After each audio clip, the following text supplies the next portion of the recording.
Oh, halo Pak. Di mana kau? Awak di rumah nih?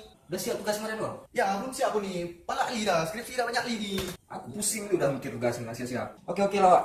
Ntar awak telepon ya. Oke Pak, oke. Yuk.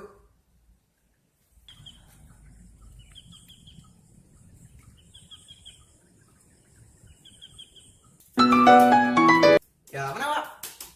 Ya, ni awak pergi buat ni. Palak li dah, banyak li dah ni. Hai. Pu palak li lo. Nyoyah ke pu palak li. Oh, drone aku gimana? Pak ke berkali kuliah, nak kali kau waju lemah nak sepuluh pe, belang-belang nak kuat pade. Oh kaje yang salah lemah, de pemberi aja dia kameng-kameng belang-belang ni ujak awak nyau nanti aju ilum. Cerita kau kuliah. Kau waju pu palak li dah. Abre ni kali pu waju de, abre an. Tak nah, palak li kadro bandar ke palak li.